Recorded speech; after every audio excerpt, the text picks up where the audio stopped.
Welcome to Clotheshorse. Definitely not the only podcast with bodysuit-related trauma out there. I just know it, that plenty of podcasts out there have a bad story involving a bodysuit.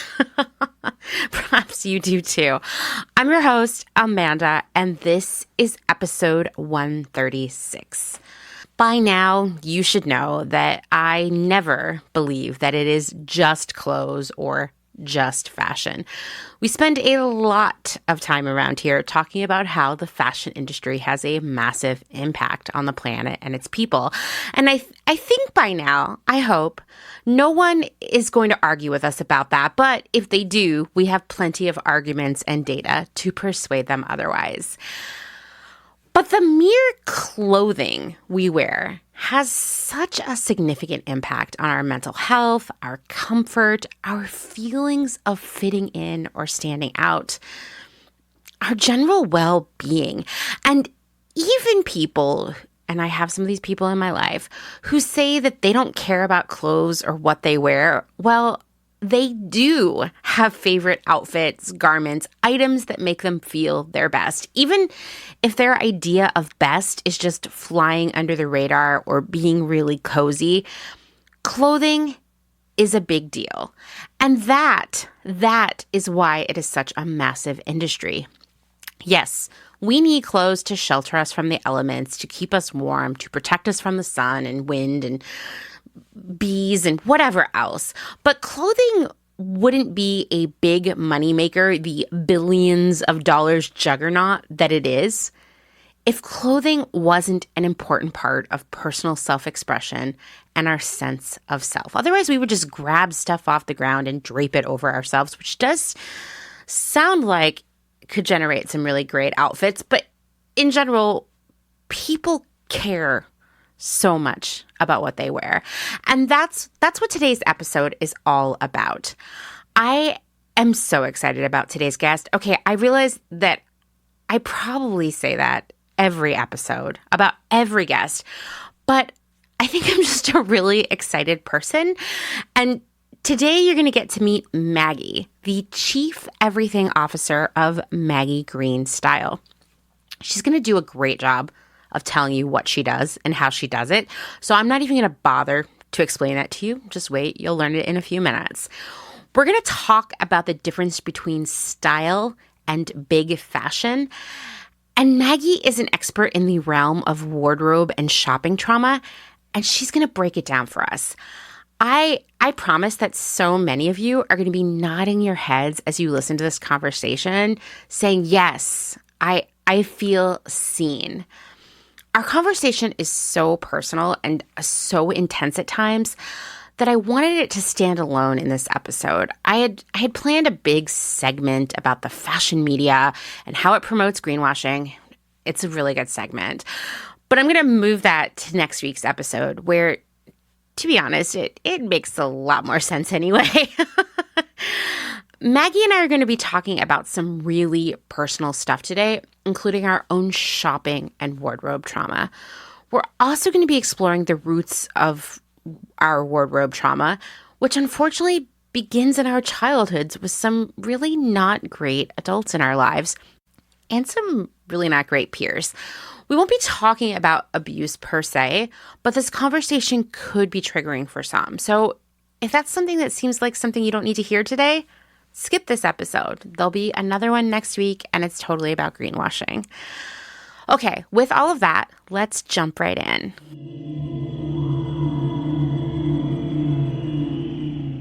Why don't you go ahead and introduce yourself to everybody? Hi, everyone. My name is Maggie Greene, and I am the Chief Everything Officer of Maggie Greene Style, which I describe as a one-woman band on a mission to transform how you see yourself. I love that. Oh, thank you. I work with leaders, entrepreneurs, aspiring versions of both, as well as individual contributors to create visibility for themselves in work, in life, and in play. Amazing. I mean, as we're going to talk about ad nauseum today, clothes, whether you like it or not, are very powerful and important. Yes, they are. They are, right? Even if you say you're not a style person, even if you say you don't care about clothes, I guarantee you do care about what you wear and how it makes you feel when you wear it. So we're going to talk all about that today. So Maggie, I get a lot of people on the podcast, myself included, who kind of just ended up working in fashion or working with clothes. Other people, they were born for it. Like they came out of the womb with like a pair of like scissors for fabric, scissors that could only be used on fabric. But the majority of people who come on the show are kind of like, no, I actually never saw this for myself. So I'm wondering, for you, were you always thinking you were going to grow up and help people get dressed? I mean, the short answer is no. It's interesting you mentioned that analogy, like from the womb. I can definitely recall like that early having like an affinity for clothing, shoes, and accessories. I mean, I've always been obsessed with style. But yeah, it was not until well into my 30s that I thought it might be something that I could do on a professional level. Yeah, it was kind of a pipe dream, a little fantasy of mine, I think, before that. But yeah, wasn't in the cards, or at least I didn't think it was. Yeah, I can hear that because I definitely, in the same way, remember being very young and being very into clothes and shoes and jewelry and the entire act of building what you were going to wear that day. Like it was, I can remember as early as first or second grade being really engaged with that, but the idea of working in fashion just seemed like a total impossibility as a person living in a small town, coming from literally no money, like negative money, like debt versus any money in the checking account, right? It just Hmm. seemed like that was a life for other people who maybe had been on a yacht or went to finishing school or something. Yeah, I feel you on that. Likewise, I grew up in a small town. I'm from the rural South, and you know, fashion just wasn't a thing that people even related to, let alone like, Mm-hmm. a possibility for career. We grew up really poor as well. In fact, I recall at one point we lived in a housing project and they actually paid us like 18 bucks a month to live there. So yeah, I feel you on Wow.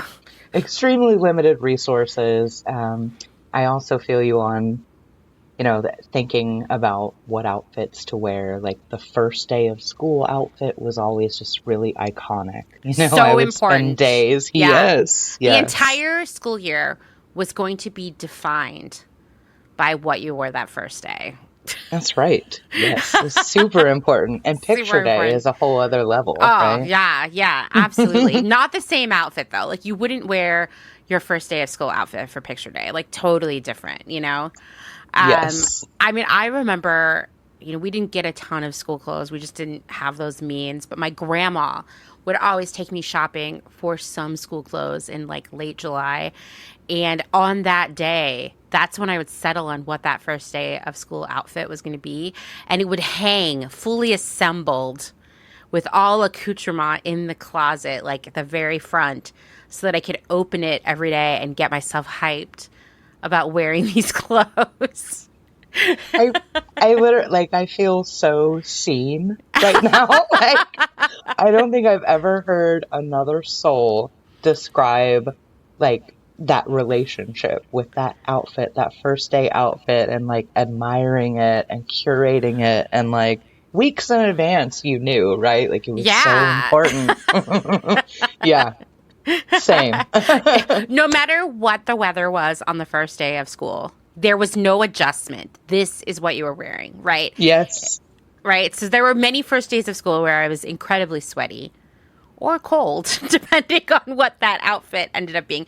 More often than not, it was sweaty because it was always like more fall type clothing. But like in Pennsylvania, it's still pretty hot at the end of August. Hmm. Doesn't matter. The outfit was important. That's right. Yes. So you told me when we were preparing for this that, there was one job in the fashion industry that you kind of let yourself fantasize about having, which was writing product descriptions for J. Peterman. Yes. Very Elaine Bennis from Very, Seinfeld. very.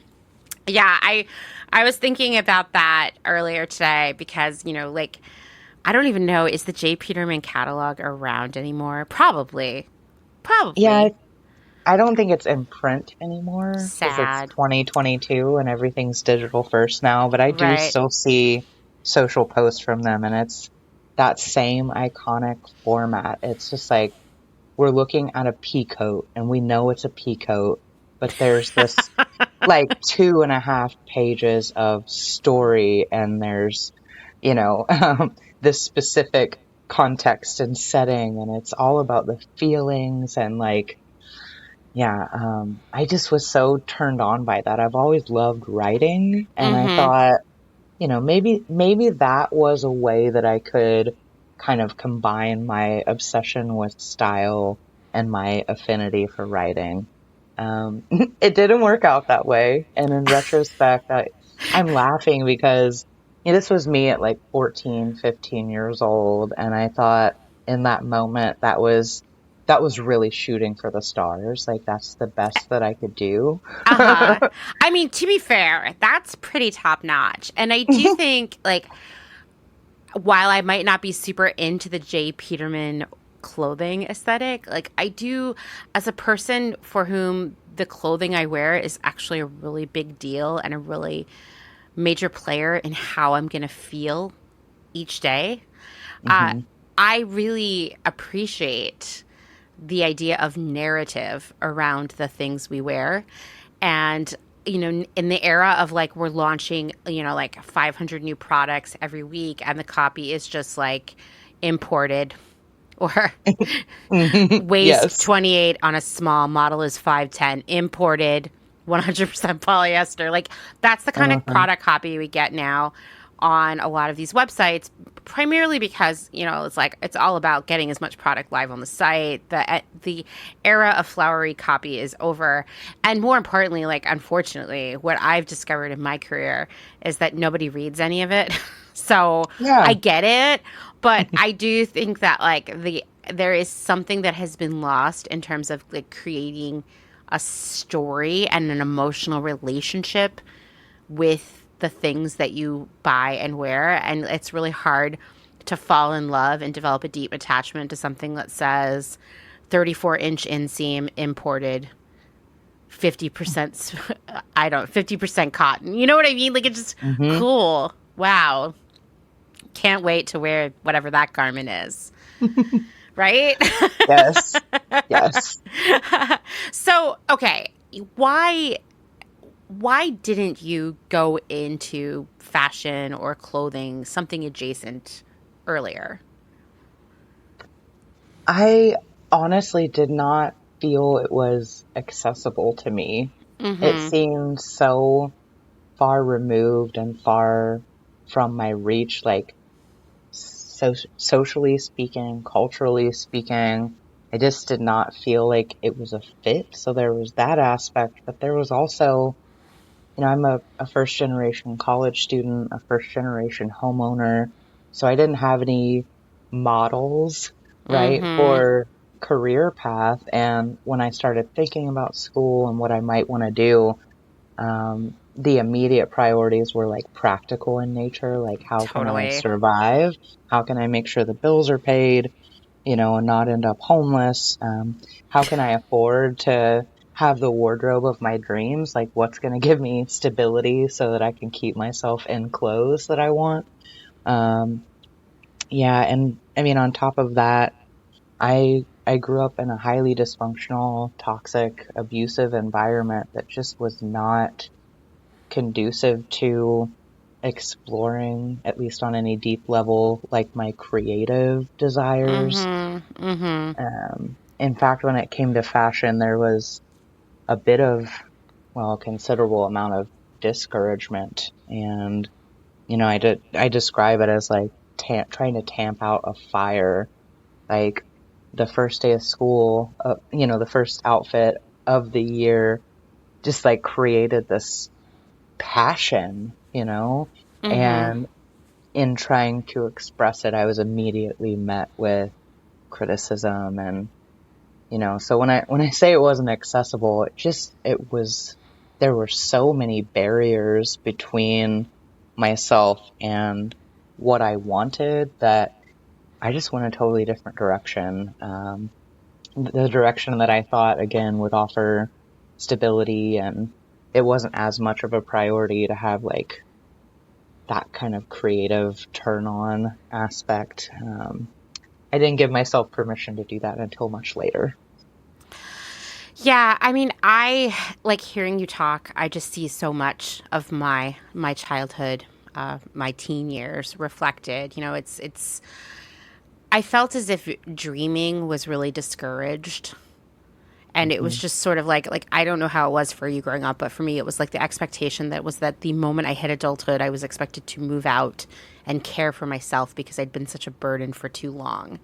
And so it was sort of like, what can I do that will be practical? Like for me, I basically went to college so that I wouldn't be a burden on my family anymore. I mean, also so I could get out of there and be as far away as possible. I can look back and as you were talking, like remember all the times I was really discouraged from thinking about what I wore or caring about it, or told that I was basically like an idiot for caring.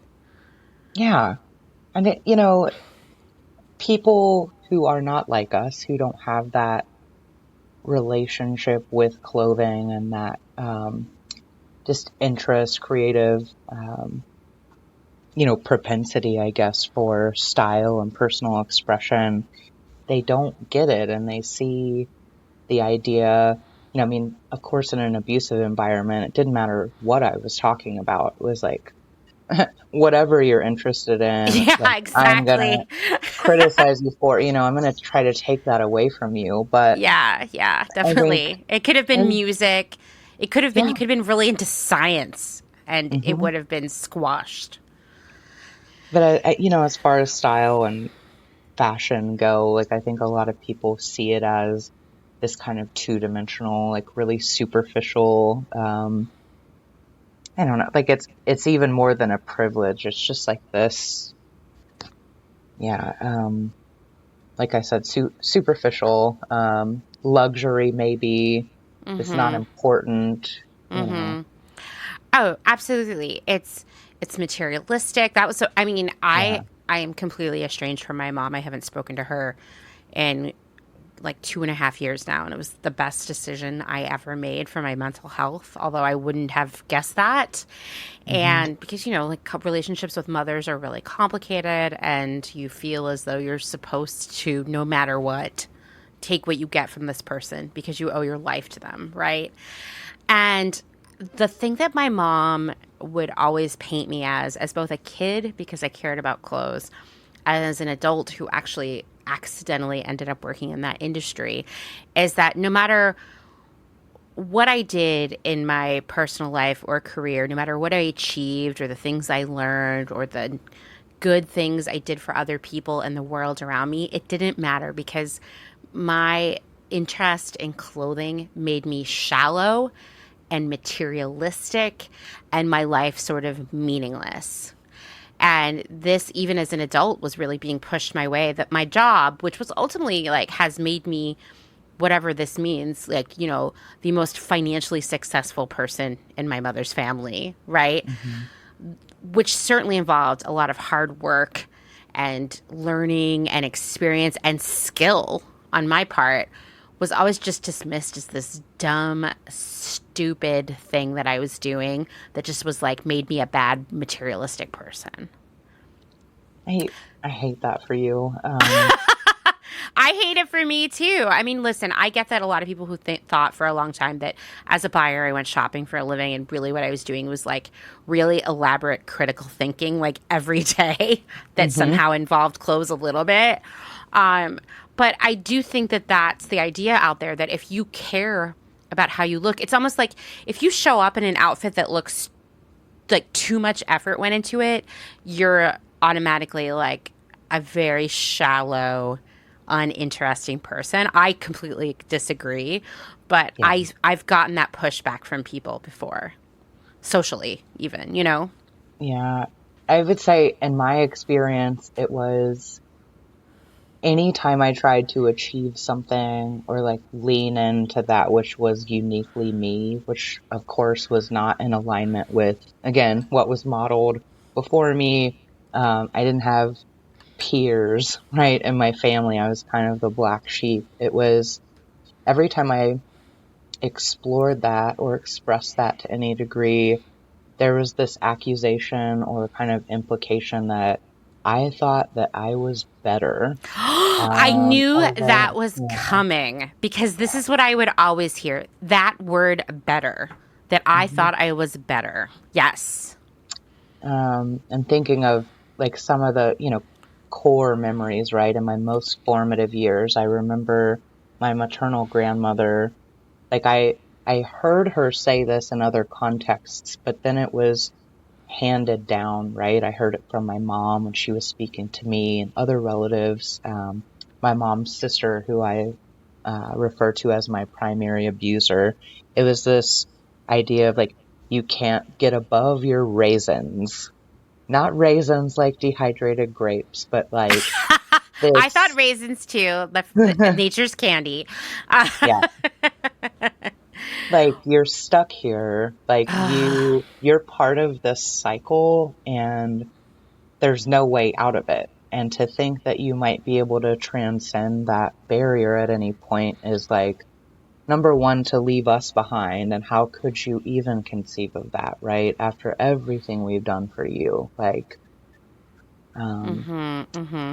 it was like a personal affront to them. Like I was trying to do something different and better because I thought that they weren't good enough. It's creepy. It's really messed up.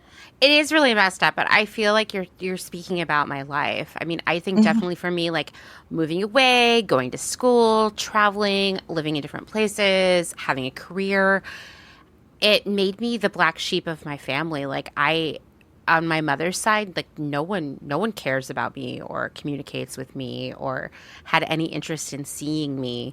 I would come home to visit for the holidays. And the airport is about 2 hours away from my mom's house, and no one would even come and pick me up from the airport. Like, I'd get to my mom's house and there wouldn't be any food there for me to eat. She'd be like, well, now you need to go to the grocery store now that you're here. Like, it was always very, very strange and very. I thought maybe that's how all other families were too. That they, Mhm. once their kids were grown up, they just didn't. I mean, I didn't matter when I was a kid either, but at least they were required by law to make me matter. Mhm. I thought that's maybe how a lot of families were. And as I got older and interacted with other people and had more serious relationships with people, whether they were friendly or romantic, and I met their families and saw them interact, I was like, oh, wait, people love people they're related to and do kind things for them and are excited to see them and are proud of them. And that's just not what my experience has been, that like somehow I was by going off and I don't know, like living my life to the fullest or trying to, I was an affront to everybody in my family.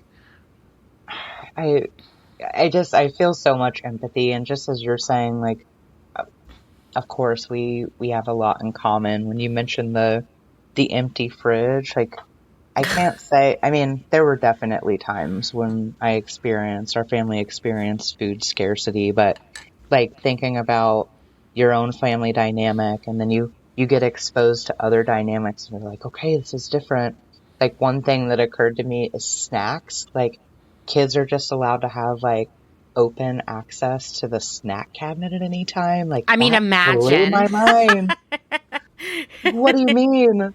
Can I have anything? Are you serious? Are you sure I'm worthy? You know? Yeah, yeah. No, I definitely noticed that in elementary school. My best friend, Kara, was an only child, and there were tons of snacks and cereals and all sorts of things for after school consumption.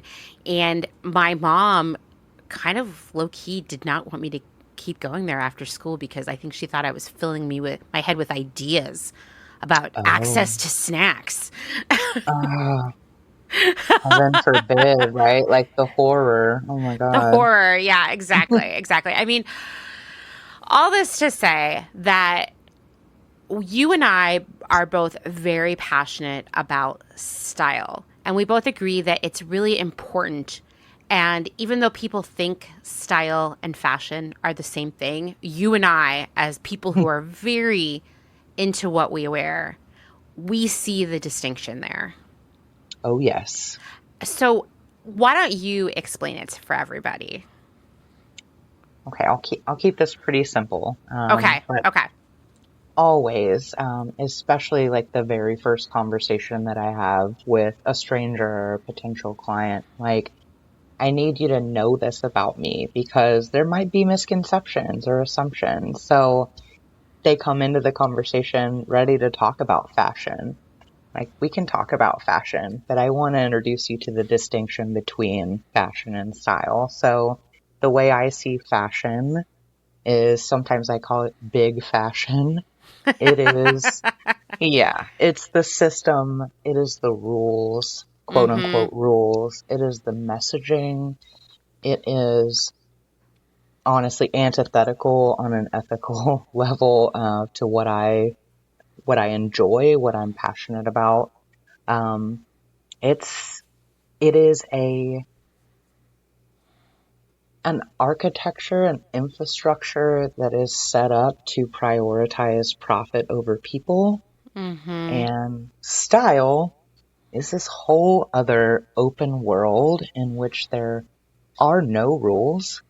There are no standards or expectations. It is highly personal, highly individualized, and in contrast to, as I described, big fashion, right? It's all about Mm-hmm. the individual. It's all about prioritizing people over profit. Um, it's kind of the simplest definition, I guess, or distinction I'll share. But style, to me, like I said, there are no rules. So in this world, everything is our choice, versus in fashion, where it's really like a series of manipulation tactics to influence your behavior and inspire you to buy. Mm-hmm. Um, Mm-hmm. in style, at least in my world and in my work, there's, of course, there's a sustainability component, which maybe we'll talk about at some point, but it's really about thinking critically and intentionally about like what you wear as an outward expression and manifestation of who you are internally. It's like creating alignment between those two influences so that how the world sees you is a more accurate reflection of who you actually are, how you want to be seen. Mm-hmm. Yeah, I agree. I agree. I think that style is so powerful, and it really is so personal.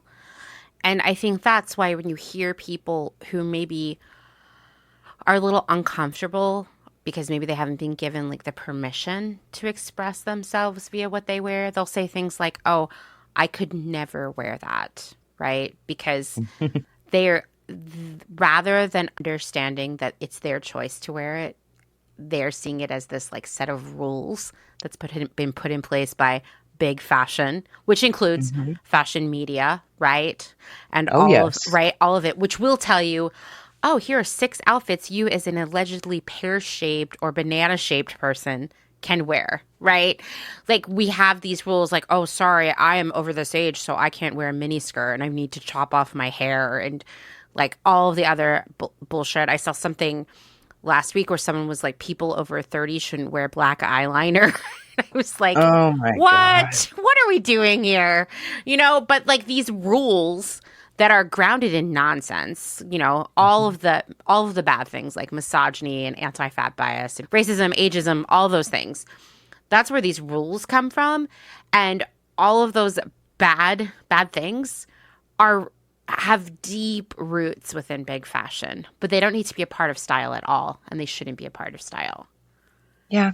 I love what you said about rules. Like, whatever we have perceived or learned as rules and expectations with respect to what we wear, like, who created this playbook? Like, the answer is patriarchy, right? It's like Always, 6 to it's 8, always the good you old know? patriarchy, which is interesting because, Yeah. you know, the patriarchy would have you believe that what you wear is dumb and not something you Mhm. should think about too much. And if you do, then you're a really shallow, probably unsmart person whose thoughts aren't important to hear.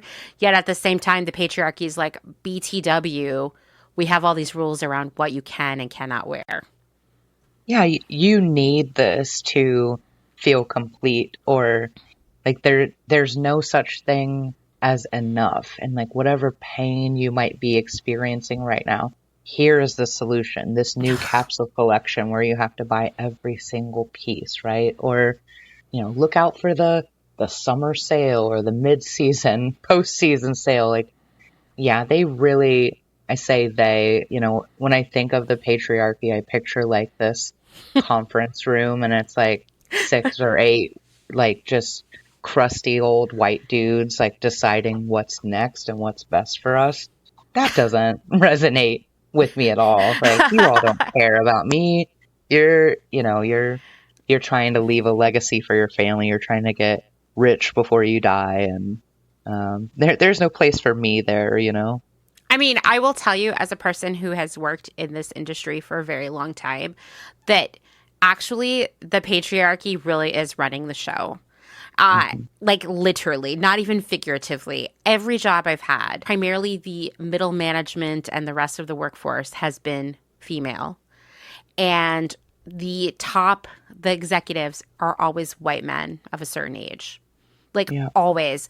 My very first buying job, and I've talked about this on the podcast before, we all had open seating. In fact, everywhere you work now in fashion, it's open seating, meaning you're all just sitting at tables and no one has any privacy or a chance to concentrate. There's not even cubicles because cubicles aren't stylish, right? And so in my first job and really almost all the other ones after that, you look out in the open seating, there's just tons of people working. They're all women. There's always somewhere. In my first job, it was all along one side of the building. There were just offices, right? And the offices for the executives. And all the offices were occupied by men, white men, Hmm. always, right? And then women doing all of the other work out there on the floor. But then we would have these meetings where we would basically be trying to prove to the white men that lived in the offices that we knew what we were doing, that we were smart enough to have that job. It was like we would be in contests to see how much we could please them with how smart we were and how good we were at picking out clothes, but also how attractive we were as we were presenting those clothes. And being just like a little flirty, not too much, but enough to make them feel special while we presented our buying strategy to them. Like it always felt like being in a weird beauty pageant where you also just had to have a lot of spreadsheets. Yeah, like personality contests. Like, as you were describing this, I know that you're talking about like somewhere in the mid 2010s or whatever, right? But this sounds so much like 1950s Madison Avenue. Like, are we in an episode of Absolutely. I Mad Men right know. now? I know. I mean, I will think about things that happened to me in my career and they sound like they're from Mad Men. Oh, your boss coming over and rubbing your back while you're sitting at your computer. Yeah, like no, that it wasn't 1980 or 1950, it was 2010. Mm-hmm. Or uh gosh, I remember at one of my jobs, we had to go through this like merchant development program. And every other week we would go to like a 4-hour session that was educational in nature about like how to use Excel or retail math or whatever. And at one of them, the founder of the company came to speak, who is the whitest, oldest, richest man that I've ever been in a room with. And he was talking about how he'd started this company back in the 70s out of business school. And he said this thing like that makes my skin crawl years later. He said, when we realized that like young women, the important thing when you're dressing girls is like you want them to feel sexy. So if it's a long shirt, it has to be short in the back so you can see her butt. And if it's like a loose shirt, then it needs to be low cut in the front. And like the most important thing is that girls feel sexy. And I just was like, why is this man telling me this? This is patriarchy right here. It's all Mm. about like, And oh, BT dubs, all fashion choices should be made with the male gaze in mind. that's exactly what I was going to say. Like this is Yeah. so if we've ever asked ourselves or ever wondered out loud, like where does that internalized male gaze come from? It's like top down, hello, right? Yeah, absolutely. And the thing is, I can look back now and, look at all the years I worked there. I actually went to work for other brands. I went back to that brand much later, and I could see the way all of these women who were working would treat one another, interact with one another, gossip about one another, and it was all rooted in that male gaze. And it was definitely a company where you couldn't even get hired there if you were larger than a size 8.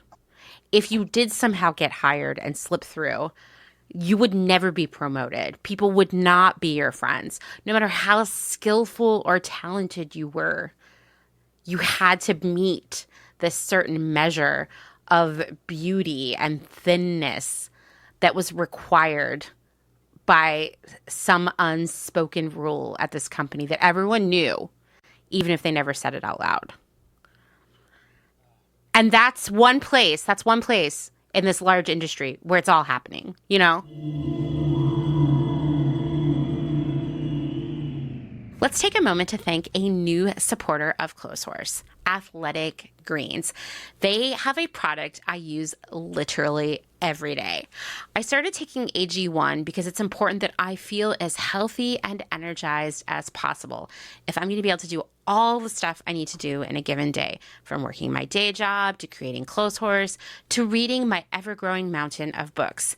This means I need a supplement that fits into my life easily and is actually enjoyable to take. I've taken some very unenjoyable supplements.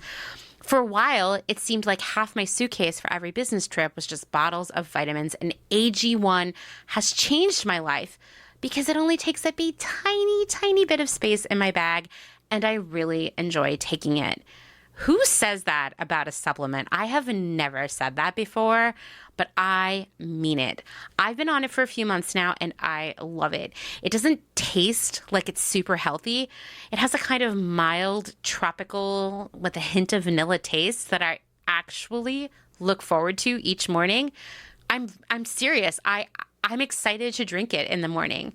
So you're probably asking, like, what is this stuff? Well, with one delicious scoop of AG1, you're absorbing 75 high-quality vitamins, minerals, whole food-sourced ingredients, probiotics, and adaptogens to help you start your day right. This special blend of ingredients supports your gut health, your nervous system, your immune system, your energy, recovery, focus, aging, all of the things you care about.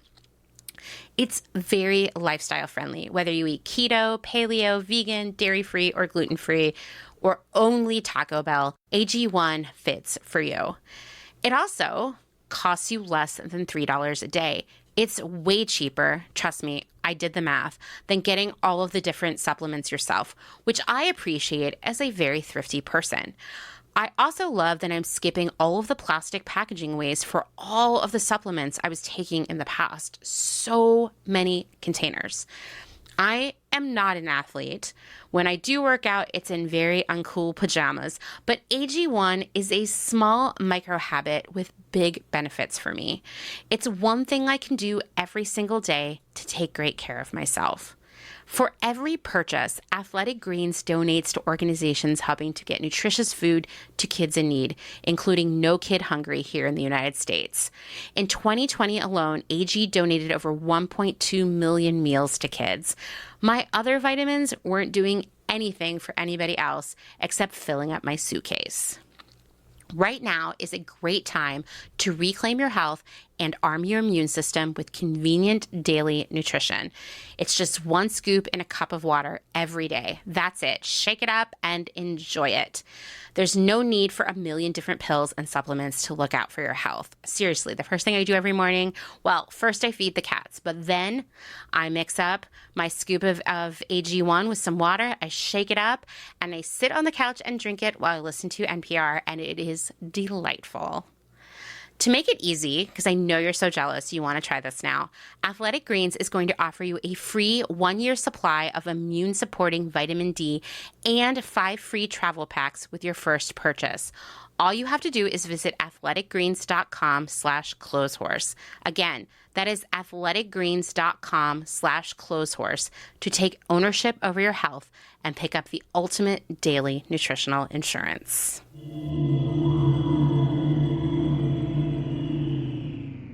It's got me thinking about the word flattering, like you mentioned, sexy, and Flattering I is, yeah. it feels gross in my mouth. But I've over the last year, I've been really intentional about like thinking about what that implies and who it speaks to, and it definitely has that male gaze at its root, I think. It's like flattering according to whom? Who are we trying to impress here? But Right. I've gone out of my way to just like abolish it entirely from my vocabulary. Like anyone that I work with, any clients that I bring in, like we address that. This word is outlawed in my Yeah. world, right? It's gross. Hmm. It's weird. I don't know why, but the word flattering always makes me think of snack wells, Oh,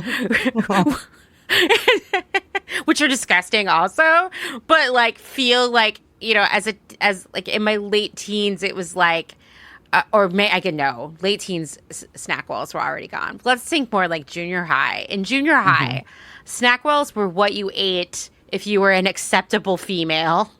You know what I mean? Like, if Oh you were yes. socially accepted in the world, you had to eat snack wells and not real food. And I feel like flattering is what you have to do to be an acceptable female or acceptable person who is not a white cis het male. That's what Hmm. you have to do, is be flattering, right? Although I don't think we talk to men as about wearing flattering clothes, right? I otherwise No. think cargo shorts would be less popular.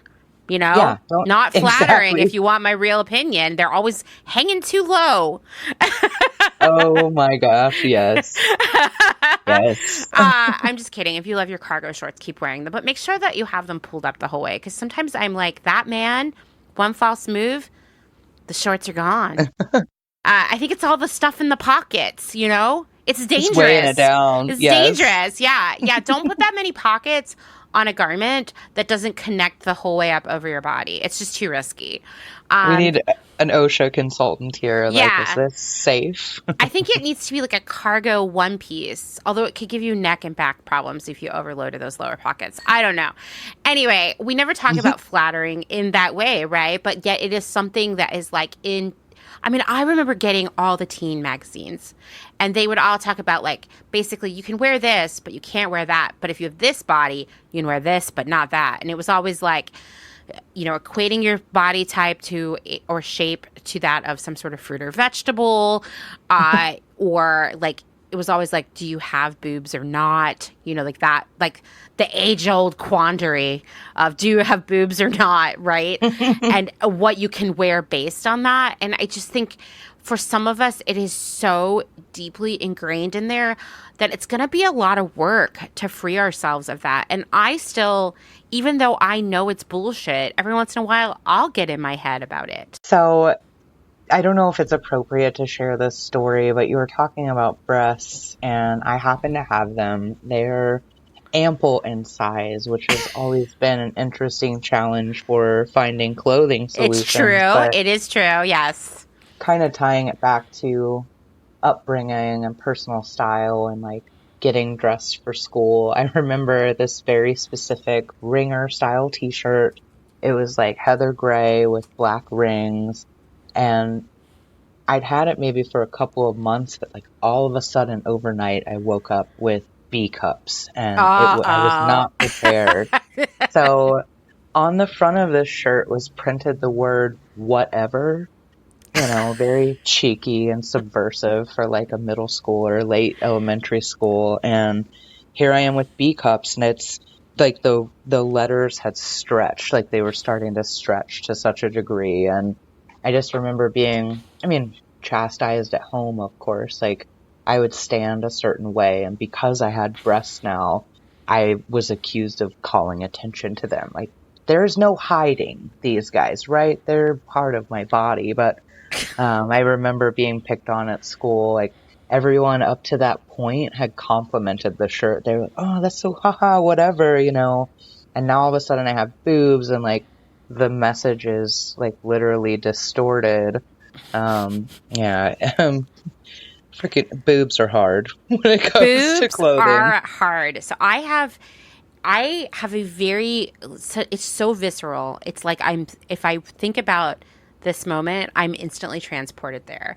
And it was in 10th grade. So I had this bodysuit.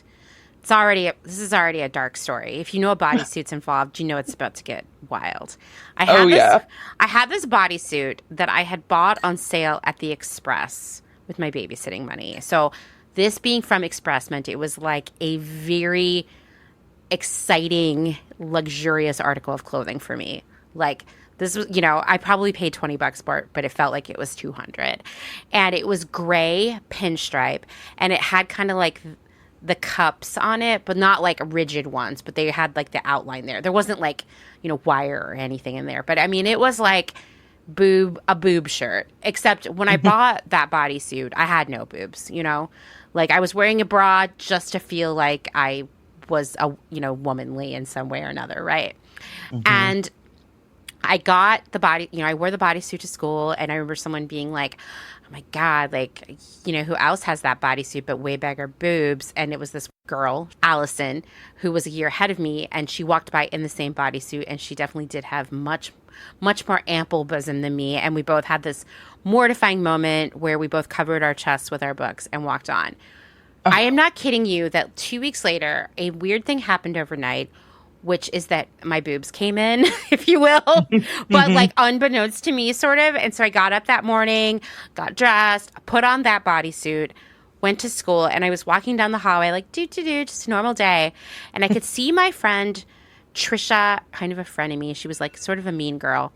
And one thing she was hung up on and would talk about every day was like how she really wanted to get boobs. Like, it was like she was doing exercises and push-up bras and researching like how she could possibly grow breasts ASAP. Like, whereas for me, I just didn't really care. I had other things to think about. But for her, I mean, we all had that friend who was like, this is like what their free bandwidth is going into thinking about how they're going to get boobs. Oh, yeah. And so she's at the other end of the hallway, and I'm walking towards her, and I see her eyes get really big. And then she had this look on her face that I recognize now as just overwhelming, jealous rage. Oh, no. And she came up to me and was like, well, I don't think you need to brag about them. And I was like, what do you mean? And she looked down and she was like, I think we both know, and I think you should go put on a jacket. And that was the day my boobs arrived.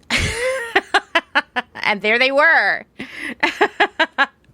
There's no turning back. I mean, we can invest in minimizer bras if we want, whatever, but like, they're there. They're a part of us. And just by existing does not mean like we're a walking advertisement or like there's any conscious like showing it off. It's just, that's internalized male gaze too. Like, you know what I mean?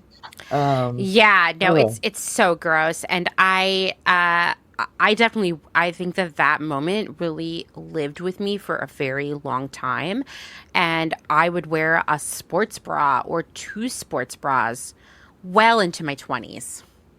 Yeah. Like, just to like, not offend anybody with my bosom, But I think like never have there been more style rules than there are for the covering and sheathing of breasts, right?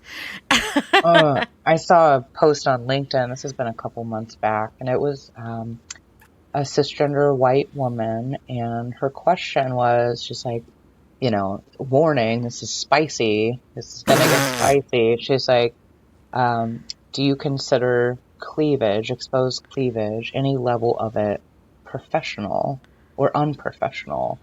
And of course, there's, a litany of dudes, like immediately, like, this is what I think. And it was puzzling. So I was like, how is this even a question? Like, our bodies exist, right? Regardless of what clothing we put on. Like, there are some bodies, especially larger bodies, right? Where there's a lot going on up top. It doesn't matter what you wear. There's going to be, cleavage of some kind. Like, I just thought the question was in poor taste, and I thought the direction of the conversation was kind of dangerous and backsliding a little bit. I mean, people get wild on LinkedIn. Yeah. Like, I can't believe I'm saying that, but the things I've seen on LinkedIn in the past year or so, I'm like, guys, this isn't Facebook. If you want to be horrible, go do it on Facebook, where people go to do those things, Shit, I just realized. Okay, so the lead, like the first sentence was, let's talk about melons. Like, she didn't even use on the anatomically LinkedIn! correct. Yes. Like, hold on. What is unprofessional here? Yeah. Wait, and did she work in HR? Because it's always like HR people getting real crazy over there.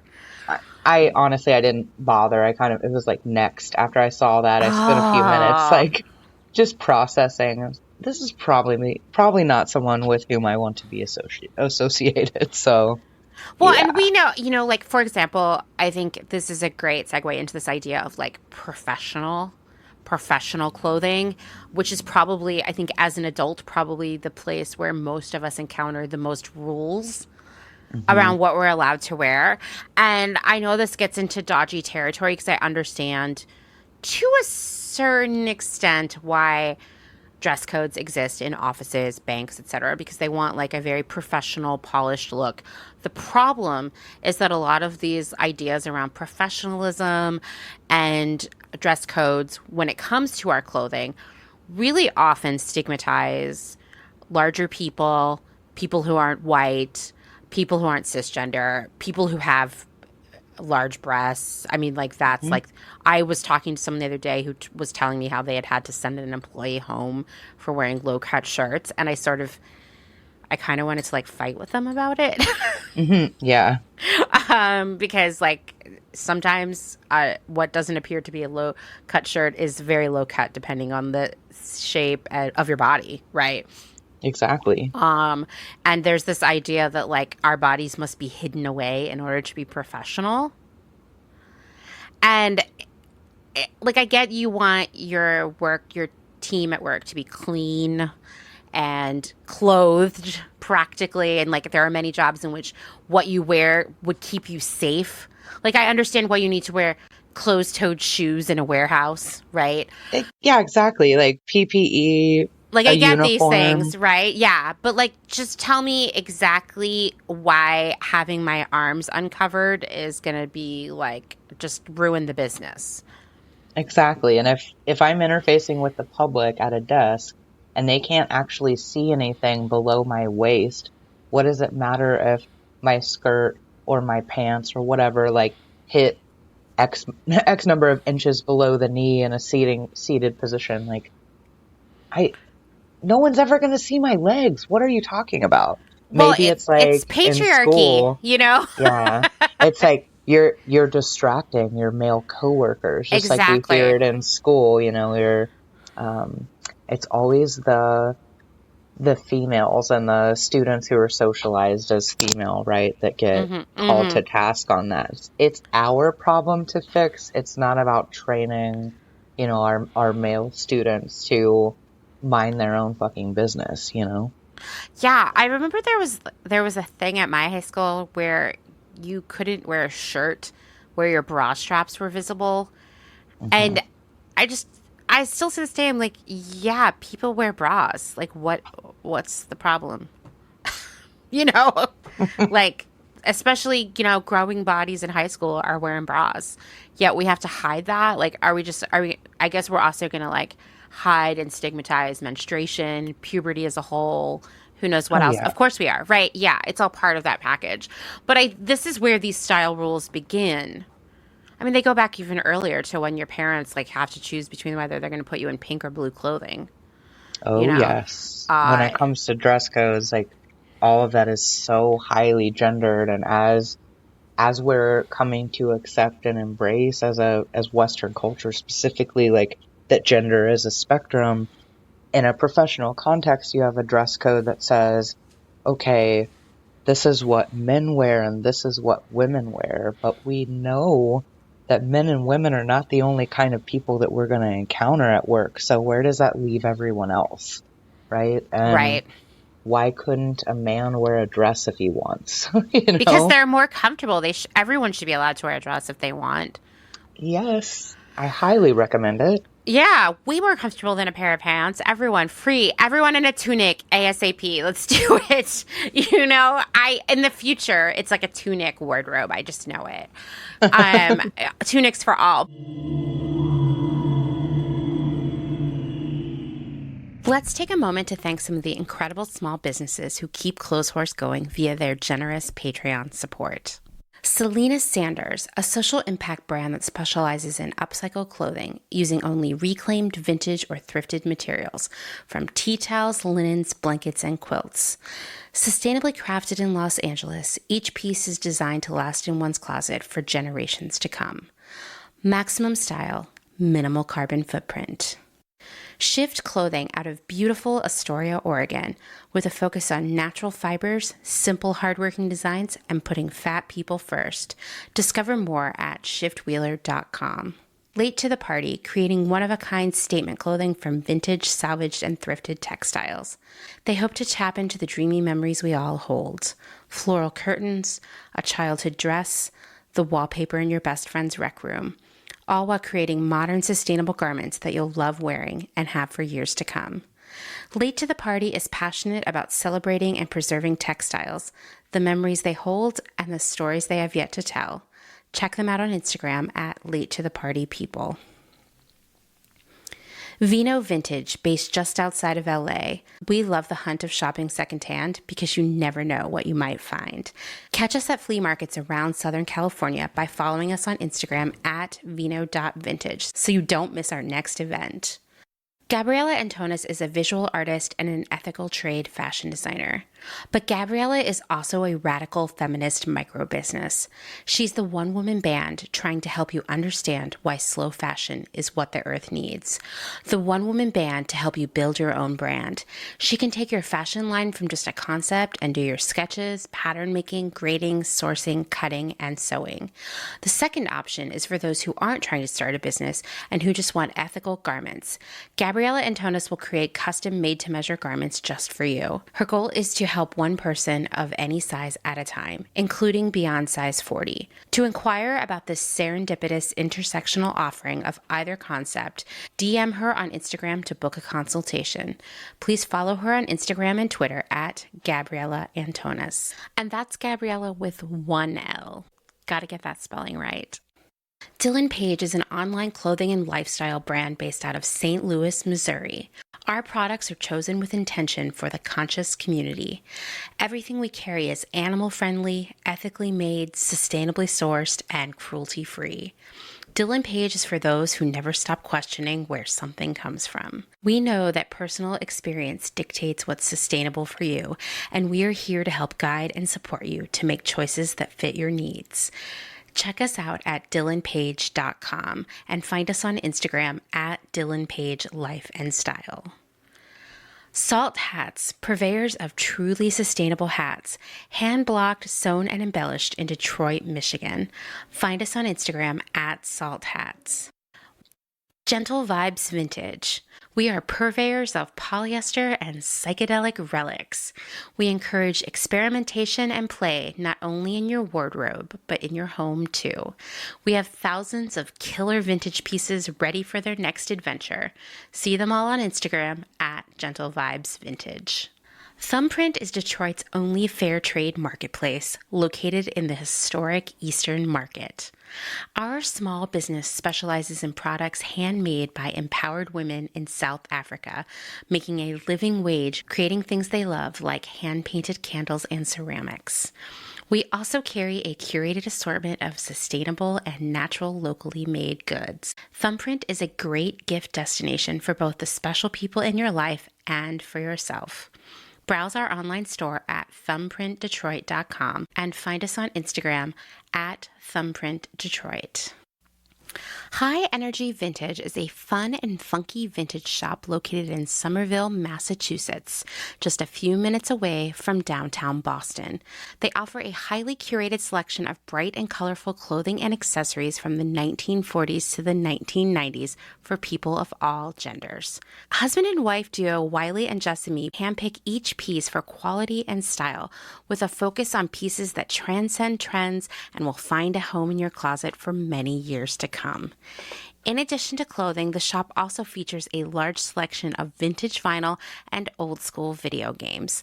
Find them on Instagram at High Energy Vintage, online at highenergyvintage.com, and at markets in and around Boston.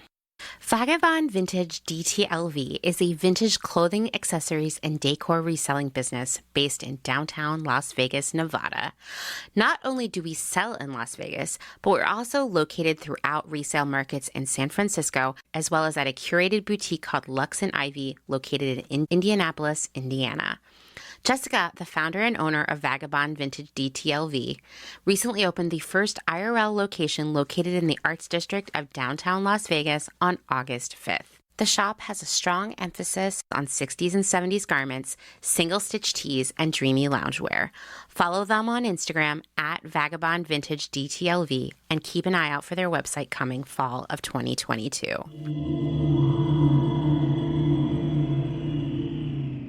This idea of rules and policing our bodies and our identities via clothing really can lead to a lot of trauma related to clothing. And I know that this is something that you are an expert in.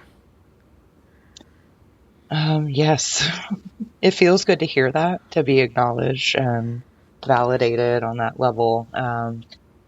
Yeah, I've experienced a great deal of trauma in my life. And as I think about those experiences, I think it's primarily because I had such a close and deep relationship with clothing and style that, like, the traumatic moments that occurred, those events that occurred in those contexts are more vivid than some of the other experiences. But I also have come to notice, especially as I've been working in this field for a couple of years and had an opportunity to work with all kinds of people, right? All body types, all gender expressions, that I'm not the only one who has experienced this really specific kind of trauma. I've referred to it as wardrobe and shopping trauma. So it's not shopping for groceries. When I say shopping, it's specifically in like a clothing acquisition context, right? Right. It's back to school, or we don't have the financial resources at all to support, so it's hand-me-downs and we're going to garage sales and things like that.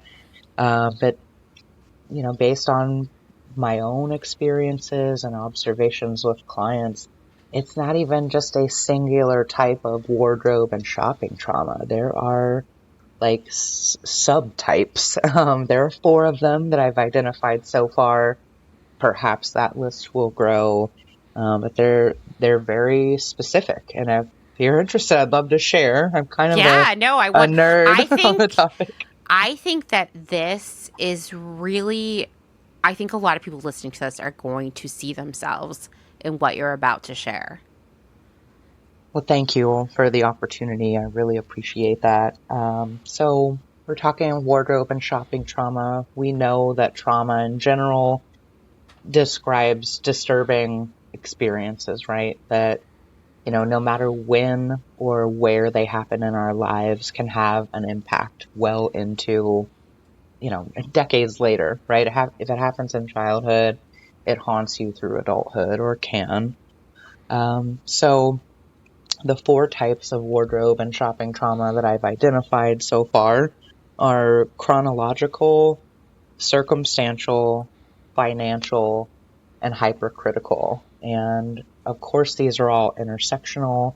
Chances are, if you've experienced one kind, you've also experienced another kind. either at the same time or in a different traumatic event. But it's all about, like I said, the relationship with clothes, but also the surrounding environment and influences. So in the context of chronological wardrobe and shopping trauma, there's like a sense of urgency or some sort of time-bound element where, like, the first example that comes to mind is the back to school shopping. There's a very specific time of year, likely late summer, early fall. So you know that that's coming. For some people, for a lot of us growing up, that was like the one time that you might have gotten new items for your wardrobe. Even if they were used, they're new to you, right? But it's also, once you're in the environment, like you're in a store or a thrift shop or garage sale, whatever, it's like, okay, hurry up. We don't have time to like really care about this at any great level. And especially for someone who loves clothing, having that pressure, I'm also neurodiverse. So my concept of time is pretty skewed, and having anyone tell me to hurry up, right? What's taking you Oh so gosh, it long? gives me so much anxiety instantly. Yeah. Yeah. Yeah. It's really tough. The circumstantial subtype is, as the name implies, it like relates to a specific event.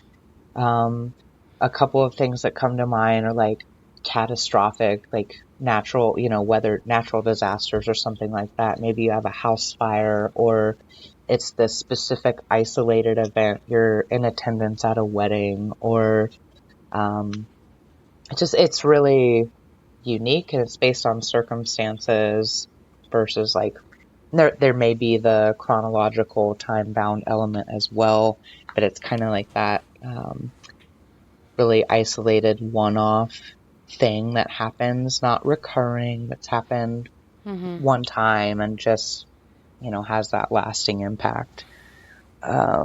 Financial is probably the most obvious one.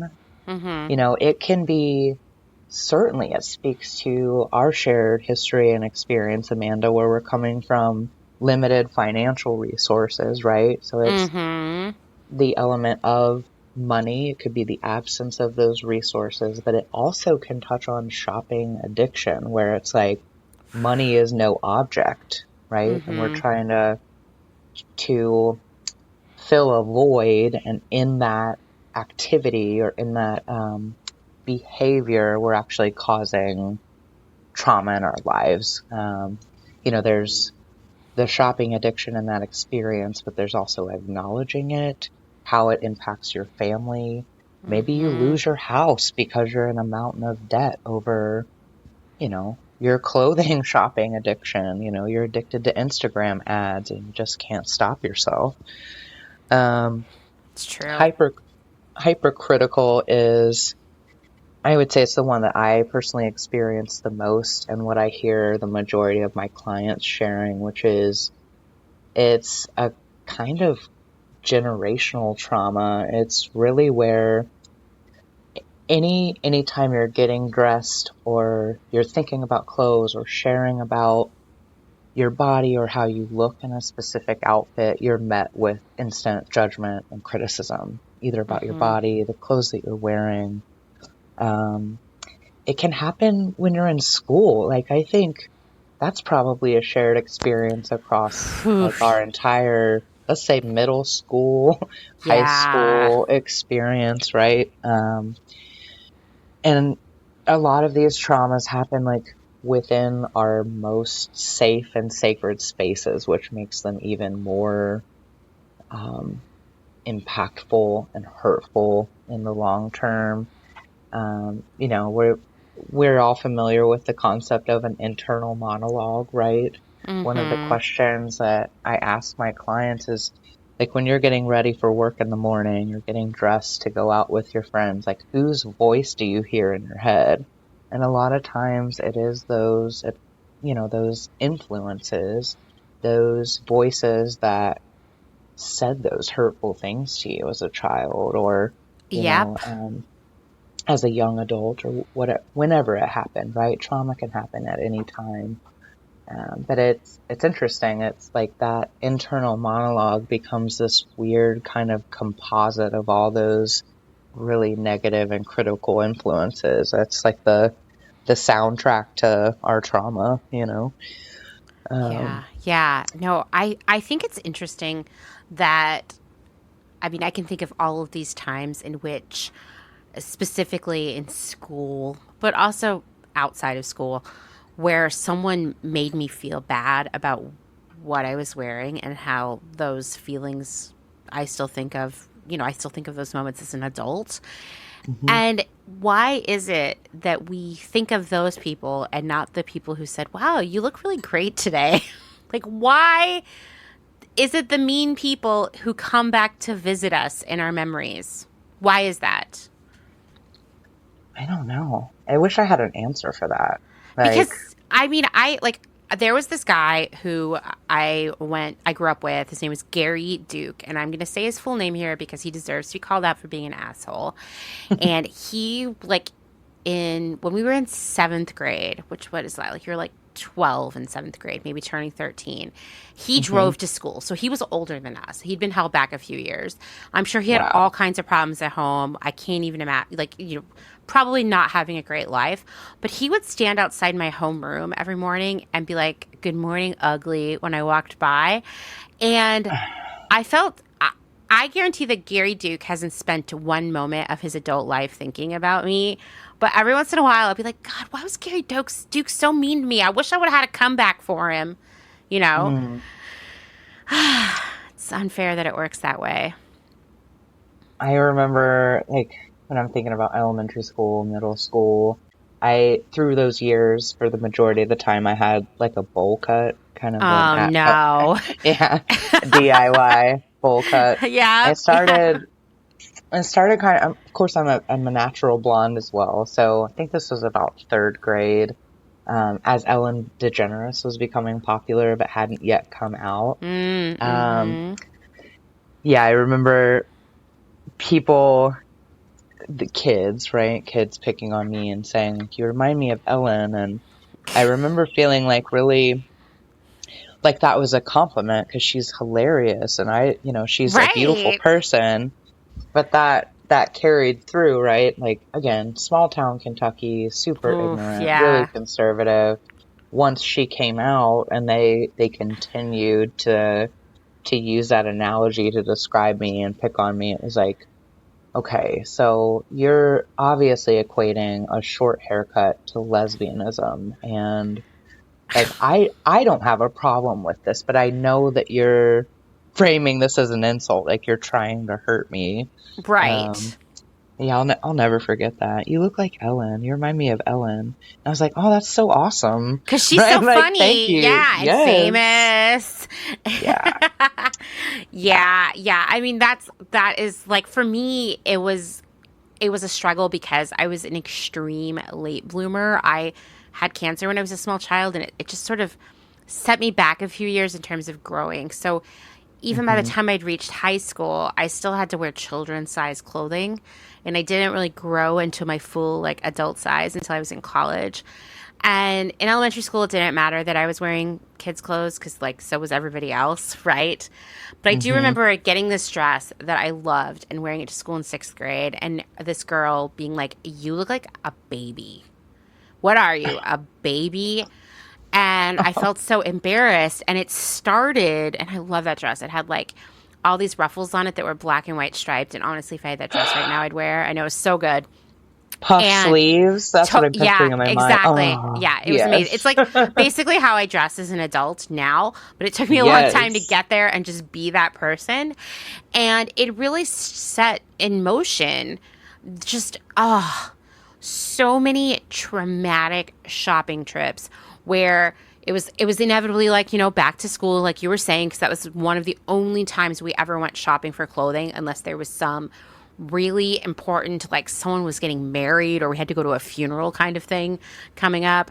And so I remember being on all of these back to school shopping trips, really wanting to be able to wear adult sized clothing, not being able to crying, being like, I remember being in the, I don't even know what we were doing there, but we were in the Express in like 8th or 9th grade, and I was trying on clothes, and of course all the pants were like 6, 8 inches too long for me, and the sales clerk, I mean, she was trying to be helpful, right? But it was not what I needed to hear. She was like, "Have you ever heard of Limited 2? You should go Oh. there." And I just like had a meltdown, you know? Um, I couldn't go get children's clothes to go to school. And so there was definitely like a several year period there where even though I loved clothes, the act of going to get clothes was just excruciating for me because it was like, one, we weren't going to be able to afford what I wanted in the first place. But then Yeah. also my body was wrong for what I wanted. So many of us have had this experience in one way or another that it's no wonder that so many people become adults and don't feel comfortable shopping or picking out clothes for themselves. They just they can't let themselves. Yeah. That's one of the reasons why I've entered into this field and like fully owned it and embraced it. And like, I find that a lot of this work in the very early stages is about granting permission. And it's kind of weird to say that because I'm like, I'm not the authority here in your life, right? Like, Mm-hmm. I'm not here to tell you what to wear, but I want to create a space where you can you can unpack all that shit from the past. First of all, we're going to analyze it critically and figure out like what, if anything, that you've experienced is useful for moving forward. And a lot of times, like, it's granting permission to just let that shit go. Like, we're going to start from scratch. If there are going to be any rules here, you get to write them for yourself. Like, what if every single thing that you thought was inaccessible to you, you could have? Like, what if you could wear all of these things, right? Which you Um, can. You you can. can. Exactly. But I think it is true. I think that between the rules that we've been exposed to and the critics in our lives who also have been exposed to these rules, we don't feel free to wear what we want anymore. We don't feel like we get to choose. It's almost like this is a uniform. Find the one that's the least uncomfortable for you and wear it. Yeah, or the one that makes it easy to hide your body in, right? Like makes you blend into the background so as to not draw attention. Like, yeah, it's so upsetting. I say upsetting. I'm just like I'm really passionate about this, and I think if there's any problem in the world that I want to solve, like I feel like I'm equipped to solve, this is what I want to address for people, right? I want everyone to feel that power and joy and freedom, but also alignment, like knowing that the choices that you make from the point of purchase to like curating, styling the actual outfit, like those are your choices. You get to own them. Mm-hmm. No Mm-hmm. one else has a say, right? I want that for everyone. I really do. It must feel just like such a relief. It must feel so good for your clients. You know? I'm I'm thinking about one right now that literally in the last week, it was after our, um, pre-podcast conversation. She messaged me on Instagram with a photo of her wearing a crop top for the first time in her life. And I'm telling you, like, she had sent me photos before, right? I want to see what you consider everyday. I also want to see what you consider is your best. Like, give me a peek into like what your style is right now. So I'm looking Mm-hmm. at these old photos and they're great. I mean, she's a beautiful person and the clothes weren't wrong or, there was nothing inherently wrong with them. But the look on her face when she's wearing that crop top, she looked like a totally different person. She was smiling. It was like all teeth, all joy. And even as I'm telling you right now, it's like it's hard not to get choked up. I've got goosebumps all over my body because that is the jam. She came to me and said, there are all these things that I've wanted my entire life to try. A romper, a jumpsuit, a crop top, and I'm terrified, right? Like, okay, I'm here to create space for that fear, and we're gonna talk through that, and I'm gonna challenge you to just see what it's like. Just do it and see what happens. And she did, and she was like, I'm in love. She was like, it's more than like, I can't even describe it. And I've come to recognize this specific like sensation as style euphoria. It is like so you. This is your moment. Can't nobody tell you shit. Like this is look at you. There you are. You know, it's just Yeah, amazing. yeah. I mean, I know this feeling. I think even, for me, despite working for all of these years in fashion, I never really felt like I got to wear what I wanted to wear. I wore what I thought I was supposed to wear because that was Mm, what was on trend or would make me look like I was good at my job or would make me stand out, but not too much, like that kind of thing. What was mhm, flattering, all of that bullshit. mm. And when I lost my job at the beginning of the pandemic, it was suddenly like, wait, you're telling me I can wear whatever I want anytime and not feel weird about it? And it was like, I cannot even begin to describe how free and happy and comfortable I felt, even though, I was still getting dressed up every day and wearing a dress and, like not comfortable, like, oh, I'm wearing sweatpants, but like Mhm. emotionally comfortable for the Yeah, first time in my entire life. That's it's the power everything. of what you wear. That's the power of what you wear. Yes. I don't know if you know this about me. Some listeners may be aware of this, but I fixated on this like favorite outfit from childhood. I think it was my preschool school picture. And it was like this crop top. It was made out of like a cotton jersey sweatshirt type of material. It had little biker shorts with a little peplum ruffle, and it was covered in like these neon puff paint splatters, right? It was rockin'. And no, I would not wear that exact same thing today, but I remember how I felt in that outfit. I remember picking Mm-hmm. it out that day, and I ended up like one of the coolest things I've ever done for myself style wise was to consult with a designer and have her reimagine that outfit for like me as I am today, fully owning and embracing my personal style. And she she hand paint splattered this sweatshirt fabric, and there's a little sweetheart detail, and it's a crop sweatshirt and matching joggers, and I put it on, and I was I mean, I went out to a public park, like the state park, and did a photo shoot by myself. I was like, I don't care who sees me. I want them to. Like, have you ever? Like, you don't even know how good this feels right now. It was incredible. It was like capturing that essence and joy and just like feeling myself before the weight of other people's expectations set in and just like reclaiming that, um, into adulthood, like in that context, was super, super powerful.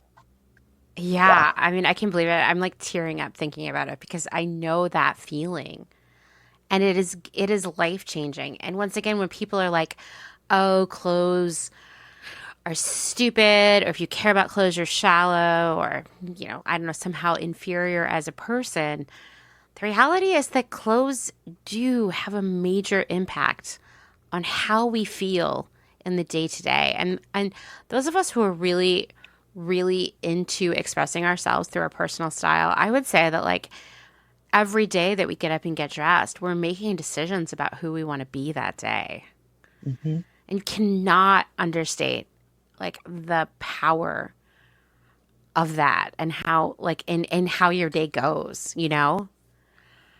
I I I I'm sad that that has been ruined by just like steady flow of meaningless clothing. It's like we're going full circle back to the lost art of clothing copy, Mm-hmm. because there's so much of it and we're not supposed to be connected to it for very long, because if we are, then we won't buy more. And so it's like Right. we're being robbed of that magic, of that power, because a lot of the clothes aren't going to stand up to many wears. They're not going to fit us well, and so they're going to make us already feel less than we are. And in that case, probably lead us to buy more stuff to feel better. And I can't help, I mean, you and I talked about planned obsolescence a little bit when the first time we talked. And I Yeah. feel like, I mean, planned obsolescence is like, one, things not lasting intentionally, like literally not lasting intentionally, like built to break like an iPhone. But it's Yep. also this psychological obsolescence where you're going to move on from something pretty fast to the next thing, right? And that's where we are with clothes, because so many of them that are out there aren't going to make us feel great. We're not going to feel bad wearing it once and replacing it with something else. And when we're not feeling great and we don't get to have that feeling that you have when you put on your paint splatter outfit, when we don't get to have that feeling from anything we buy, we just keep buying more until we find it, and we might never. And I think that's part of that, because all of us had that outfit when we were a kid. For me, I had these electric blue jeans, and I had a sweatshirt that had a teddy bear on it. It said "Bear in the USA," and I used to. These were like pretty, like skinny jeans. I would wear all these socks layered over my jeans in like four Yeah. colors that would match back to my sweatshirt. And I had a Ooh, fancy yeah. belt, and I would wear a hat with it. And I would put that on and I was like, this is going to be the best day of school this week, you know? And we are robbed of that in the fast fashion era. Yeah, you've mentioned trends a couple of times, and we didn't talk about this when we were comparing fashion and style, but trends like that whole concept is something that I reject entirely. And this ties Mm-hmm. into sustainability, I guess, in a broader context. Like, you might change your mind over time. We all kind of We go through, change. Yeah. yeah, Yeah. we go through phases, let's say, especially in, childhood development and into adulthood. But also, like, do you ever really grow bored with something, or is it like external influences saying what you Mm. have isn't good enough? Here's something better, faster, shiny, more efficient, whatever on sale.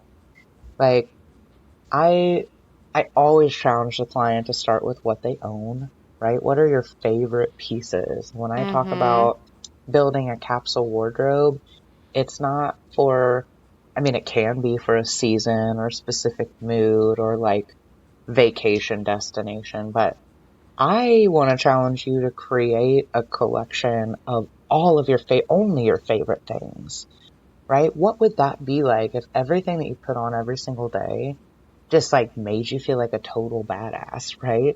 And if Yeah. you, And that can yeah, happen. That is a it real can, thing. That is a real thing. it I don't can. leave the house that often anymore because I don't have to. I work from home a lot. Hmm. And I still like put on something that makes me feel pretty good, like down to work and comfortable and like good. But when I'm leaving to go somewhere, I get like so dressed up every time. And I have this like small assortment of like my 100% favorite outfits that I wear over and over again every week when I like go on a trip or go to the grocery store or go out to dinner or whatever. And Yes. like that is the best.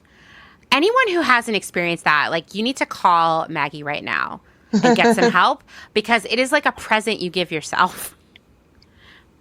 It's amazing. Yeah, it's And amazing. we've talked about standards and rules and all of that, like this notion of re-wearing something or being like seen in the same thing. When we were young, it was like, taboo. You don't want to go to prom and encounter someone who has the Oh same my dress on. God. It's Like like that awful. fear, I have talked about this with other people. It is a fear that is like drilled into you. Like Yeah. one of the worst moments of your life is going to be if someone else wears the same prom dress as you. Are you kidding me? Really? Thanks, movies. I am, I'm of the mind, like, I've said this to clients, like, if you want to wear a fucking prom dress to the grocery store, I want to, like, empower you to do that. I want to cheer you on. Like, do that. Right. Why not? Right? There are no rules here. Yeah, wear a ball gown to the post office. Who cares? If it makes you feel amazing, lean into that, you know? Absolutely. Absolutely. Do what makes you feel good. Like, listen, life is hard, right? It kind of never stops being hard in one way or another. And I mean, we live in a really scary time, in a really scary world right now. Like, give yourself some joy by wearing what you love and not what other people told you could or could not wear. Yeah. It's like that simple. It's simple. I will say too, it takes some work, right? Because we're not accustomed to feeling like there are endless options available, right? So the work comes in the unlearning and the unpacking. But once you're free of that, once you really acknowledge and give yourself permission, there's there's nothing stopping you. And it is so powerful. It is like an unbelievable joy to witness someone experiencing these feelings in their clothes and this power and just like feeling authentic, like they made those choices. They feel themselves, it's a game changer. I mean, It and it is is. something so small, like when you're looking at the grand scheme of things, it is a complex time to be in the world, but it's worth it. It's a form of self-care, right? It It's is. self-advocacy. It It's all is. the things. Yeah, absolutely. Style is all of these things. Big fashion is none of them. That's right.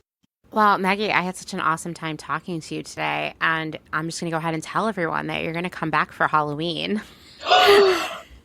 Oh, my favorite holiday. The most of the important year. holiday, okay? Oh my gosh. Thank you. I am so freaking excited about that. Me too. Me too. Do you have, for this conversation, any final words of wisdom, thoughts, the thing you want everybody to think about when they're done listening to this? Or are you like, no, I said it all? That's fine too. I think I would just kind of re-emphasize and double down on what we've covered, which is like, I know people who are listening right now might feel like this is, style is not accessible to them, or they don't have any concept of what their personal style is, right? Or maybe they feel like, I'm not really sure if that's worth exploring. Like, do it. Just do it. Take a chance, right? I'm here as a resource. I would love to support you. It's not about me, right? I want you to do this for you. I want everyone of all, like I said, all body types, all gender expressions, any profession, whoever you are, whatever your background, I want you to have this experience, to be able to experience joy in your clothes. And it's absolutely possible. So give yourself permission, take a chance and see what happens. I don't think you'll regret it. Yes, I agree. I agree. Make yourself a mood board. Get out of your body. Get out of yourself and just look at things that you like and think about putting yourself into them, Like, Yes, the rules, delete the rules from your brain. exactly. Yeah. Well, thank you so much, Maggie. Thank you, Amanda. I really appreciate this opportunity, and I am so excited about Halloween. Me too.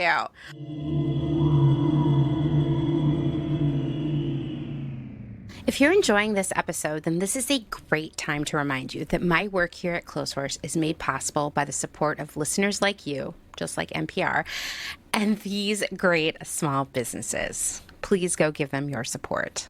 Blank Cass or Blanket Coats by Cass, is focused on restoring, renewing, and reviving the history held within vintage and heirloom textiles. By embodying the love, craft, and energy that is original to each vintage textile as I transfer it into a new garment, I hope we can reteach ourselves to care for and mend what we have and make it last. Blank Cass lives on Instagram at blank_Cass, and a website will be launched soon at blankcass.com. Located in Whistler, Canada, Velvet Underground is a velvet jungle full of vintage and secondhand clothing, plants, a vegan cafe, and lots of rad products from other small sustainable businesses. Our mission is to create a brand and community dedicated to promoting self-expression, as well as educating and inspiring a more sustainable and conscious lifestyle, both for the people and the planet. Find us on Instagram at shop_Velvet Underground or online at www.shopvelvetunderground.com. St. Evens is a New York City-based vintage shop that is dedicated to bringing you those special pieces you'll reach for again and again. More than just a store, St. Evens is dedicated to sharing the stories and history behind the garments. 10% of all sales are donated to a different charitable organization each month. New vintage is released every Thursday at wearstevens.com with previews of new pieces and more, brought to you on Instagram at wear_st.evens. That's Where St. Evens. Country Feedback is a mom and pop record shop in Tarboro, North Carolina. They specialize in used rock, country, and soul and offer affordable vintage clothing and housewares. Do you have used records you want to sell? Country Feedback wants to buy them. Find us on Instagram at Country Feedback Vintage and Vinyl, or head down east and visit our brick and mortar. All are welcome at this inclusive and family-friendly record shop in the country. Republica Unicornia Yarns. Handmade yarn and notions for the color obsessed. Made with love and some swearing in fabulous Atlanta, Georgia by head yarn wench Kathleen. Get ready for rainbows with a side of giving a damn. Republica Unicornia is all about making your own magic using small batch, responsibly sourced, hand-dyed yarns and thoughtfully made notions. Slow fashion all the way down and discover the joy of creating your very own beautiful hand-knit, crocheted, or woven pieces. Find us on Instagram at Republica_Unicornia_yarns and at www.republicaunicornia.com. Picnic Wear, a slow fashion brand ethically made by hand from vintage and dead stock materials, most notably vintage towels. Founder Danny has worked in the industry as a fashion designer for over 10 years, but started Picnic Wear in response to her dissatisfaction with the industry's shortcomings. Picnic Wear recently moved to rural North Carolina, where all their sewing and accessories are now designed and cut, but the majority of their sewing is done by skilled garment workers in New York City. Their customers take comfort in knowing that all their sewists are paid well above New York City minimum wage. Picnic Wear offers minimal waste and maximum authenticity. Future vintage over future garbage. Cute Little Ruin is an online shop dedicated to providing quality vintage and secondhand clothing, vinyl, and home items in a wide range of styles and price points. If it's ethical and legal, we try to find a home for it. Vintage style with progressive values. Find us on Instagram at Cute Little Ruin. The Pewter Thimble is a curated secondhand shop based out of Rome, Italy. Owner Desiree Marie Townley has a background in costuming and makeup for dance and opera, and focuses on dressing for the character you want to be in the world. Curated collections are dropped in a story sale and always have a specialized theme, like the color palette of Starry Night, the film classic Casablanca, and the children's novel The Secret Garden. Desiree works with local artisans, and pieces are rescued from markets and rehabilitated and resold with worldwide shipping.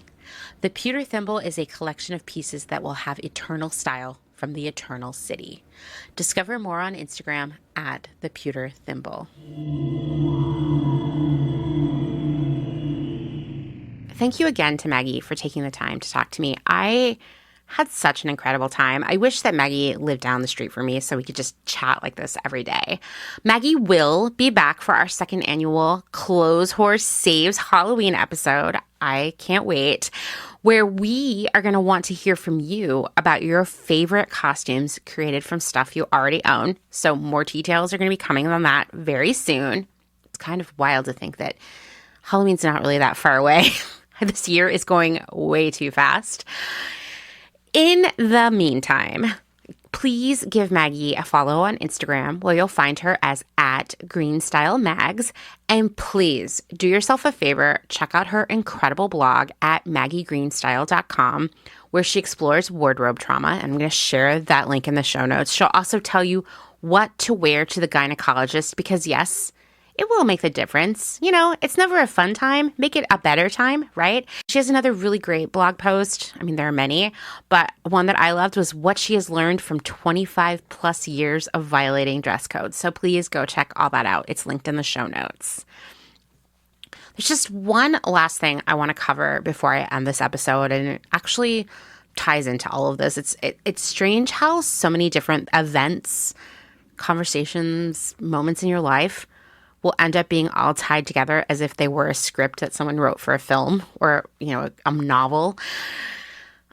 Last week was my birthday, and yeah, I did get COVID for my birthday.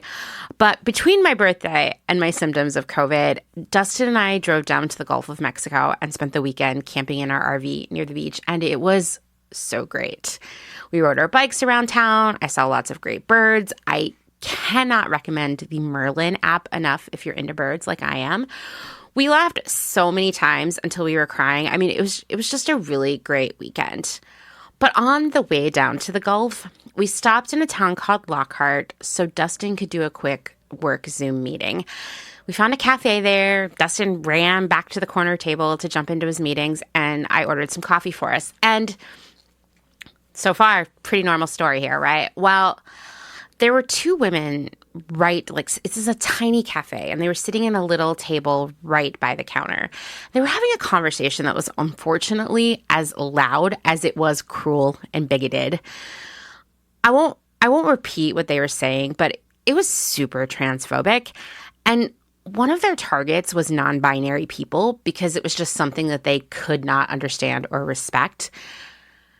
I've turned that moment over and over in my brain for the past week or so, wishing that I could travel back in time and say something to them. I think I've fantasized about confronting them, throwing coffee at them, handing them some informational brochures that don't exist. I don't know. I don't know what I thought I was going to do there, but I know this is a feeling a lot of you can relate to.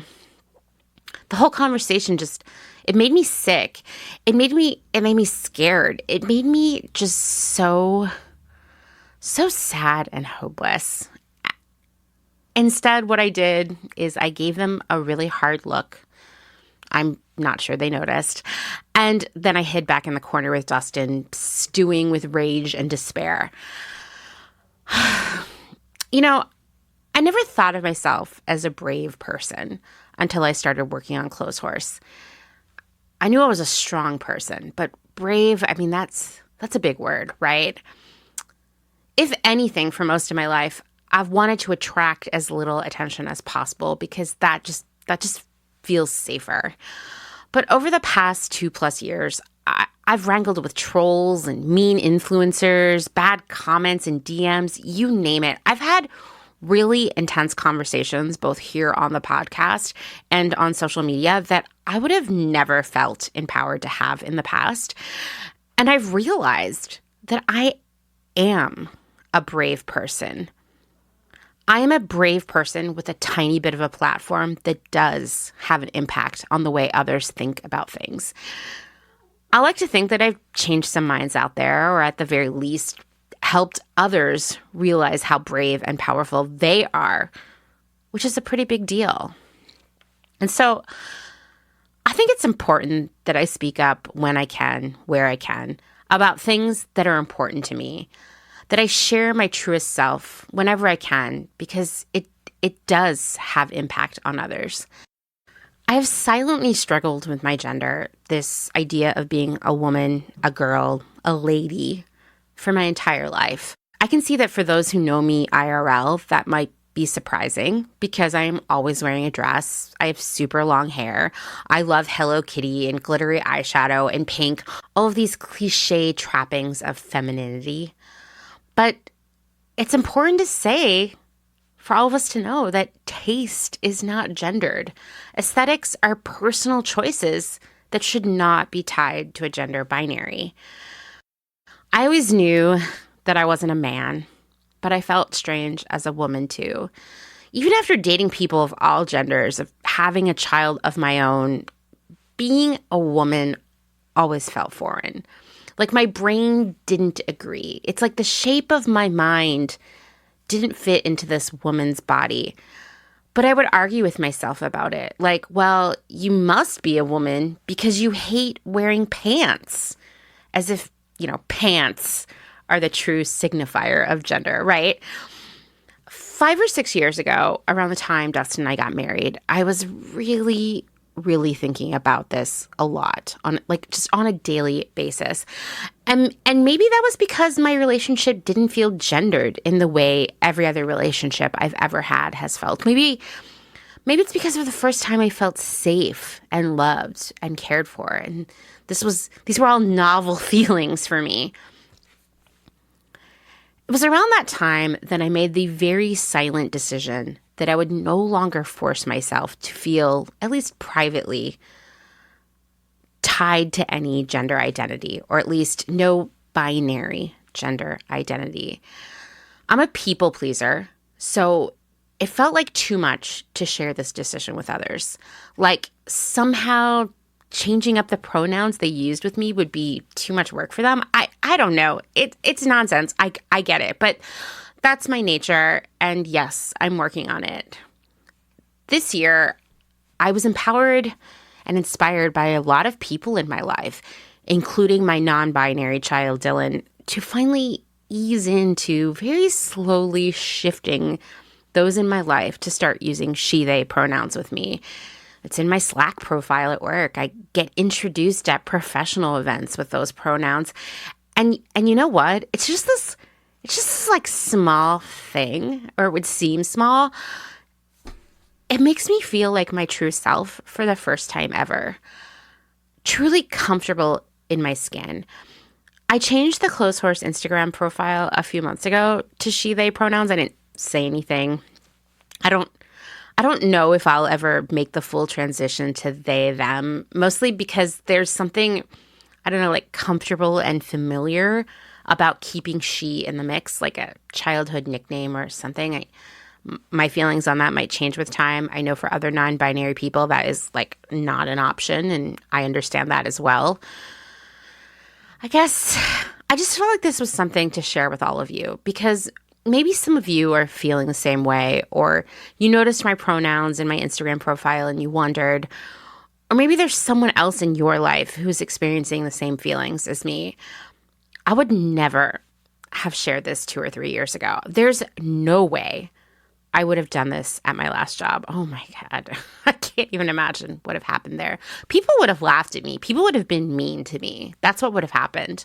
Even though I suppose that's illegal, that wouldn't have stopped them. It's not illegal to be mean to people, I guess, or laugh about them behind their backs. Anyway, that was then. But now I feel brave, which is an incredibly delicious state of being.